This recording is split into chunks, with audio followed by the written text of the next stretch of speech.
जय हिंद साथियों, जैसे कि हम जानते हैं कि क्लास 9th के लिए यह क्लास इम्पॉर्टेंट हो जाएगी। क्लास 9th बहुत ध्यान से एक एक क्वेश्चन को आप करेंगे। टोटल आपको यहाँ पे 10 क्वेश्चन दिए जा रहे हैं। आप लास्ट में बताएंगे कि आखिर आपके कितने क्वेश्चन सही होते हैं। आइए देखते हैं। पहला प्रश्न कहा जा रहा है आपसे, सदिश राशि है, कार्य है, दाब है, बल है या सामर्थ्य है। बताइए सदिश राशि कौन है, आपको ये बताना है। इनमें से सदिश राशि कौन है, बताइए। सदिश राशि क्या है, कार्य है, दाब है, बल है या फिर सामर्थ्य है। तो सही आंसर क्या हो जाएगा, कमेंट फास्ट। तो सही आंसर हो जाएगा ऑप्शन नंबर सी, बल। सदिश राशि कौन हो जाता है, बल हो जाता है। अगला प्रश्न देखते हैं। अगला प्रश्न कहा जा रहा है आपसे कि अदिश राशि है, संवेग है, आवेग है, बल है, दाब है। अदिश राशि आपको बताना है, इसमें अदिश राशि कौन है। बताइए अदिश राशि कौन है, संवेग है, आवेग है, बल है या फिर दाब है। तो सही आंसर क्या हो जाएगा, दाब। अदिश राशि कौन है इसमें से, दाब। अगला प्रश्न देखते हैं। अगला प्रश्न है, एक पिंड वृत्ताकार पथ पर एक निश्चित चाल से चल रहा है, उसकी गति कौन सी गति है। समान है, त्वरित है, बताइए सही आंसर क्या हो जाएगा, त्वरित है या फिर मंदन गति कर रही है या फिर इनमें से कोई नहीं। तो इसमें क्या हो जाएगा, कौन सी गति, एक पिंड है, ध्यान समझिए, एक पिंड वृत्ताकार पथ पर, किस पथ पर, वृत्ताकार पथ पर, ठीक है, गति कर रही है, चल रहा है, तो उसकी गति क्या कहलाएगी, समान गति कहलाएगी। ठीक है, उसकी गति कौन सी गति कहलाएगी, निश्चित चाल से चल रहा है ना, तो समान गति है। ठीक है, ऑप्शन नंबर ए हमारा करेक्ट ऑप्शन हो जाएगा, समान गति है। क्योंकि समान गति के बारे में हम लोग पढ़े हैं। यदि कोई पिंड एक वृत्ताकार मार्ग पर गति करती है, मान लीजिए वृत्त है, अगर इस पथ पर कोई वस्तु है वह गति कर रहा है, तो इस प्रकार की गति को ही कौन सी गति कहते हैं, समान गति कहते हैं। अगला प्रश्न देखते हैं। अगला प्रश्न आपसे कहा गया है कि नीचे दिए गए, नीचे की तरफ अगर कोई ढाल वाला वेग समय ग्राफ इंगित करता है, क्या ग्राफ इंगित करता है, नीचे की तरफ जो है ढाल अगर बना हुआ है, मतलब समझिए आपको दिया जाए कुछ इस प्रकार से, ऐसे करके ऐसे, ठीक है, तो बताना ये है कि यह क्या प्रदर्शित कर रहा है। समान गति प्रदर्शित कर रहा है, त्वरित गति प्रदर्शित कर रहा है, मंदन गति प्रदर्शित कर रहा है या फिर इनमें से कोई नहीं। बताइए किस गति को यह प्रदर्शित करेगा। वेग और समय की ग्राफ अगर आपको इस प्रकार से प्रदर्शित कर रहा है, तो कौन सी गति प्रदर्शित करता है, वो मंदन गति प्रदर्शित करता है। कौन सी गति, मंदन गति। अगर ये त्वरित गति होती तो आपको ग्राफ और समय के बीच में कैसा मिलता, ऐसा मिलता, मतलब ऊपर की तरफ मिलता है। ठीक है, इस प्रकार से अगर दोनों समान हो जाते तो आपको कैसा मिलता, तब मिलता क्या, एकदम सीधी लाइन प्राप्त होती। ठीक है, आगे बढ़ते हैं। अगला प्रश्न कहा गया आपसे, एक कार 72 किलोमीटर प्रति घंटा की चाल से चल रही है, उसकी चाल है 72 किलोमीटर प्रति घंटा की चाल से चल रही है, तो आपको बताना ये है कि उसकी चाल क्या है। 7.2 मीटर प्रति सेकेंड, 10 मीटर प्रति सेकेंड, 15 मीटर प्रति सेकेंड या फिर 20 मीटर प्रति सेकेंड। बताइए करेक्ट आंसर क्या हो जाएगा, तो 20 मीटर प्रति सेकेंड। कितना हो जाएगा, 20 मीटर प्रति सेकेंड। अगला प्रश्न देखते हैं। अगला प्रश्न कहा गया है, सदिश नहीं है, त्वरण, वेग, घनत्व या फिर विस्थापन। सदिश नहीं है, आपको बताना है इनमें से कौन सा सदिश नहीं है। तो कौन नहीं है, घनत्व, घनत्व सदिश नहीं है। ठीक है, अगला प्रश्न देखते हैं। अगला प्रश्न कहा गया है, विस्थापन परिवर्तन की दर क्या कहलाती है। विस्थापन परिवर्तन की दर क्या कहलाती है, बताइए। त्वरण कहलाती है, वेग कहलाती है, चाल कहलाती है या फिर इनमें से कोई नहीं। विस्थापन परिवर्तन की दर को क्या कहते हैं, बताइए। अच्छा, वेग परिवर्तन की दर को क्या कहते हैं, वेग परिवर्तन की दर को क्या कहते हैं? ये कमेंट बॉक्स में ज़रूर कमेंट करें। वेग परिवर्तन की दर को क्या कहा जाता है? ठीक है, ये आप कमेंट करिएगा बहुत तेज़ी के साथ। अभी ये बताइए, विस्थापन परिवर्तन की दर को क्या कहते हैं? त्वरण कहते हैं, वेग कहते हैं, चाल कहते हैं, इनमें से कोई नहीं। बता भाई, सही आंसर क्या हो जाएगा? तो वेग हो जाएगा। ठीक है, क्या हो जाएगा? वेग। आपको बताना ये है कि क्या बताना है आपको, ध्यान दीजिएगा। आपको ये बताना है वेग नहीं, यहाँ पे दूरी रहेगा। क्या रहेगा? दूरी। आपके बताना दूरी परिवर्तन की दर को क्या कहा जाता है? कमेंट बॉक्स में अवश्य कमेंट करिएगा। ठीक है, अगला प्रश्न देखिए, वेग परिवर्तन की दर क्या कहलाएगी? आपको बताना है त्वरण कहलाएगी, वेग कहलाएगी, चाल कहलाएगी, या फिर कोई नहीं? बताइए, कमेंट करिए बहुत तेजी से। वेग परिवर्तन की दर को क्या कहते हैं? त्वरण। क्या कहते हैं? त्वरण कहते हैं। ठीक है, अगला प्रश्न कहा गया है, किसी पिंड का दूरी समय ग्राफ x अक्ष के समांतर है कि यह क्या प्रदर्शित, मतलब अगर इस प्रकार से ग्राफ एकदम लाइन बने तो आपको ये बताना है कि यह क्या प्रदर्शित कर रहा है। पिंड समान गति से चल रहा है, पिंड त्वरित गति से चल रहा है, पिंड विरामावस्था में है, पिंड असमान गति से चल रहा है। बताइए, कमेंट कीजिए बहुत तेजी के साथ, इसका करेक्ट आंसर क्या हो जाएगा? तो करेक्ट आंसर क्या हो जाएगा? पिंड विरामावस्था में है। पिंड किस अवस्था में है? विरामावस्था में है। ठीक है, अगला प्रश्न देखते हैं। अगला कहा गया है, वेग समय ग्राफ x अक्ष से समांतर है, यह क्या प्रदर्शित करता है? बताइए, क्या प्रदर्शित करता है? पिंड असमान गति से चल रहा है। ठीक है, तो आशा करते हैं आपको सारी बातें समझ में आई होंगी। कल मिलते हैं सेम टाइम। क्लास 9th की ये MCQ चल रही है कल। जय हिंद साथियों, जैसा कि हम जानते हैं आज हमारा पार्ट 2 है कक्षा 9 का। यह गति वाले चैप्टर से हम लोग लगातार क्वेश्चंस को सॉल्व कर रहे हैं। आइए आज का प्रश्न देखते हैं, क्या कहा जा रहा है।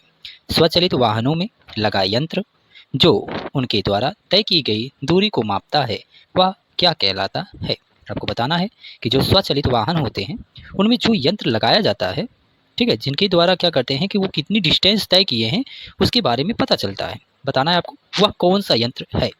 आमीटर है, यानी कि अल्टीमीटर है, बैरोमीटर है, ओडोमीटर है, या फिर फेरोमीटर है। बताइए करेक्ट आंसर क्या हो जाएगा? तो करेक्ट आंसर क्या हो जाएगा? ओडोमीटर। क्या कहलाता है? ओडोमीटर। स्वचालित वाहन में जो यंत्र का प्रयोग किया जाता है, जिसके द्वारा उनके द्वारा तय की गई दूरी के बारे में बताता है, जो वो क्या कहलाता है? ओडोमीटर कहलाता है। आशा करते हैं प्रश्न समझ में आया होगा। अगला देखते हैं, किसी गतिमान पिंड के लिए विस्थापन तथा दूरी का आंकिक अनुपात क्या होता है? किसी गतिमान पिंड के लिए आपको ये बताना है कि विस्थापन और गति का जो आंकिक अनुपात होता है वह क्या होता है। 1 के बराबर होता है, 1 के जो है 1 से कम होता है, 1 से अधिक होता है, या फिर 1 से कम या बराबर होता है। आपको बताना है कि इनमें से कौन सा ऑप्शन सही है। तो सही आंसर क्या हो जाएगा? Comment fast. सही आंसर क्या हो जाएगा? 1 या मतलब 1 से कम या फिर बराबर भी हो सकता है। ठीक है, अगला प्रश्न देखते हैं। अगला प्रश्न है हमारा, आपसे अगला प्रश्न कहा जा रहा है, यदि किसी पिंड का विस्थापन समय के वर्ग के अनुक्रमानुपाती होता है तो वह वस्तु गमन करती है। यदि किसी पिंड का विस्थापन समय के वर्ग के अनुक्रमानुपाती होता है, बहुत ध्यान समझिएगा, समय के वर्ग के अनुक्रमानुपाती होता है तो वह वस्तु गमन करती है। कैसे गमन करती है? घटते त्वरण से, बढ़ते त्वरण से, एक समान त्वरण से, या फिर असमान त्वरण से। बताइए भाई करेक्ट आंसर क्या हो जाएगा? तो करेक्ट आंसर क्या हो जाएगा? एक समान त्वरण से। अगला प्रश्न देखते हैं, क्या हो जाएगा इसका आंसर? एक समान त्वरण से। अगला प्रश्न देखते हैं, कहा गया आपसे, जब एक वस्तु एक समान गति में होता है तब इसका मार्ग दिखाई पड़ता है। 14वें का करेक्ट आंसर बताइए क्या हो जाएगा? एक तिरछी रेखा दिखाई देती है, टेढ़ी मेढ़ी रेखा दिखाई देती है, एक परवलयाकार दिखाई देती है, एक सीधी रेखा दिखाई देती। जब वस्तु एक समान गति में होता है तो इसकी मार्ग कैसे दिखाई देती है? जब एक समान जो है गति में रहेगा तो कैसी गति दिखाई देती है? सीधी रेखा में गति दिखाई देती है। कैसी दिखाई देती है? एक सीधी रेखा में गति दिखाई देती है। ठीक है, इस प्रश्न का सही आंसर क्या हो जाएगा भाई? एक समान त्वरण से, माफ कीजिएगा। ठीक है, इसका आंसर क्या हो जाएगा? एक समान त्वरण से। आइए अगला प्रश्न देखते हैं।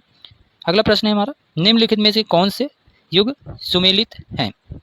आपको बताना है निम्नलिखित में से कौन से युग सुमेलित हैं। वृत्तीय गति गोलाकार पथ, रेखीय गति रेखीय पथ, ठीक है, कंपन गति टेढ़ा मेढ़ा गति, या फिर उपरोक्त सभी। बताइए कौन सा सुमेलित है? तो करेक्ट आंसर क्या हो जाएगा? सभी के सभी क्या है? सही है, अर्थात ऑप्शन नंबर डी हमारा सही आंसर हो जाएगा। अगला प्रश्न देखते हैं। अगला प्रश्न आपसे कहा गया निम्नलिखित में से कौन सा युग्म सुमेलित नहीं है? ध्यान सुनिएगा, कहा गया है नहीं है, सुमेलित कौन सा नहीं है आपको ये बताना है। आइए देखते हैं कि क्या कुछ आंसर बनने वाला है।